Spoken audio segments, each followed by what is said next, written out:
Ladies and gentlemen, the President and Vice President of the United States.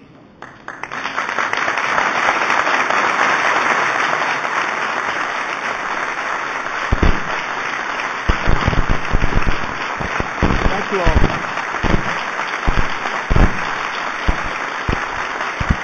Please be seated. Thank you.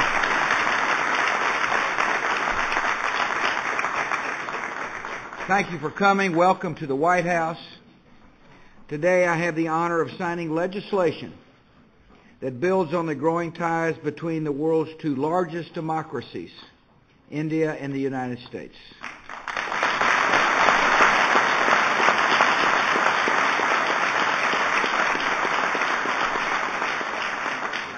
This legislation will enhance our cooperation in using nuclear energy to power our economies.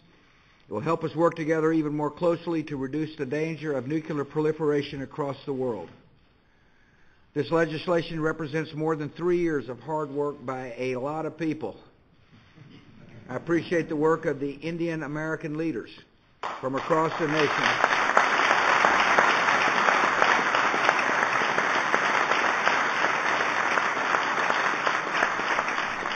I thank the members of the United States Congress for working hard on this piece of legislation. I'm especially grateful for the leadership provided by Speaker Nancy Pelosi, John Boehner, Senate Majority Leader Harry Reid, and Republican Leader Mitch McConnell, who worked hard to make sure this bill made it through both houses at the very end of the session. I want to thank the Foreign Affairs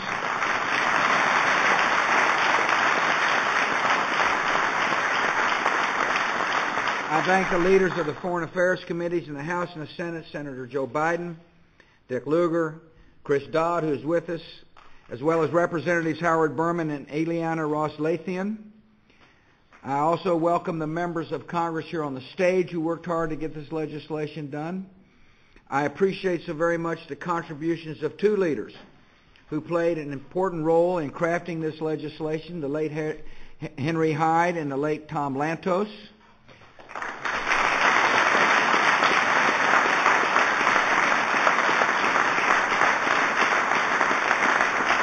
Other members who've joined us, John Warner, Senator from Virginia, Alien Ingold, a Democrat, House of Foreign Affairs Committee member from New York, Congressman Joe Crowley from New York. I thank the members of the administration who joined us. Mr. Vice President, thank you. I appreciate the hard work that Secretary of State Condoleezza Rice did to bring this deal to fruition.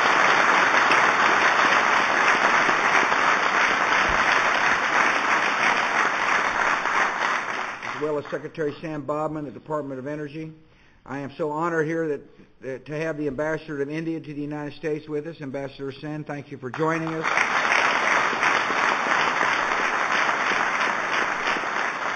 And I appreciate very much the incredibly efficient work of our Ambassador, David Mulford, and his wife, Jeannie. Thank you for being here.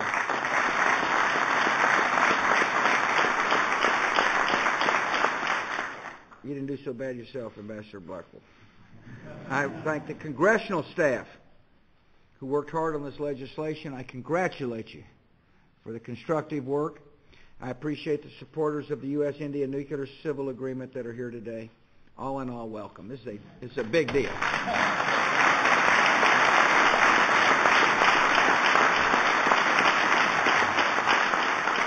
Even though the United States and India are separated by half the globe, we are natural partners as we head into the 21st century. Both our nations emerged from a colonial past to establish vibrant democracies.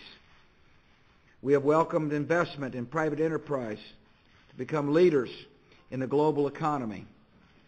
We have stood against the dangers posed by extremists who have carried out attacks in both our countries.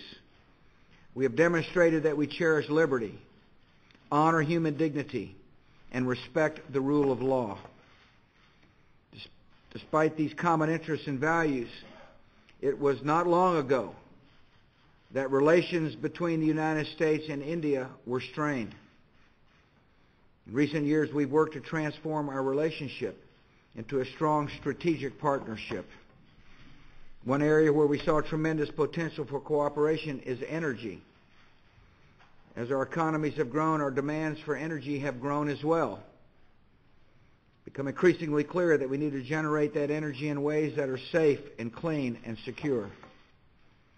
One energy source that can generate large amounts of electricity with zero emissions of air pollution or greenhouse gases is nuclear power. So 3 years ago, Prime Minister Singh, who I consider a dear friend, and I resolved to work together on a landmark agreement, paving the way for our nations to cooperate on nuclear power. By undertaking new cooperation on civil nuclear energy, India will be able to count on a reliable fuel supply for its civilian reactors, meet the energy demands of its people, and reduce its dependence on fossil fuels. For our part, the United States will gain access to a growing market for civilian nuclear technologies and materials that will help American businesses create more jobs for our people here at home. Our agreement will also strengthen global nonproliferation efforts. India has committed to operate its civil nuclear energy program under the safeguards of the International Atomic Energy Agency and other international guidelines.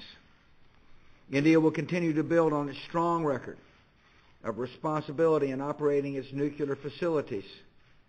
And India and the United States will cooperate more closely to keep the world's most dangerous weapons out of the hands of extremists and terrorists. The bill I signed today approves the 123 agreement I submitted to Congress and establishes the legal framework for that agreement to come into effect. The bill makes clear that our agreement with India is consistent with the Atomic Energy Act and other elements of U.S. law. By passing this legislation, my administration and Congress demonstrate our common view that nuclear cooperation is in the interests of both the United States and India. The legislation makes no changes to the terms of the 123 agreement I submitted to Congress. It enables me to bring that agreement into force and to accept on behalf of the United States all the obligations that are part of the agreement. This legislation does not change the fuel assurance commitments that the United States government has made to the government of India, as recorded in the 123 agreement. The agreement also grants India advanced consent to reprocessing, which will be brought into effect upon the conclusion of arrangements and procedures for a dedicated reprocessing facility under IAEA safeguards. This agreement sends a signal to the world. Nations that follow the path of democracy and responsible behavior will find a friend in the United States of America.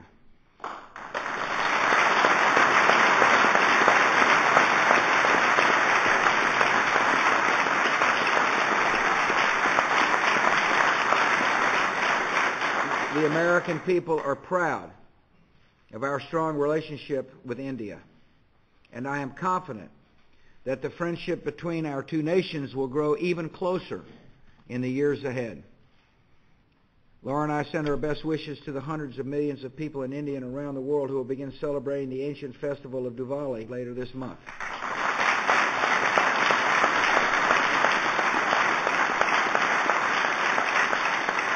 As we offer our prayers for a Happy New Year, we can be thankful that the relationship between the United States and India has never been more vibrant and more hopeful.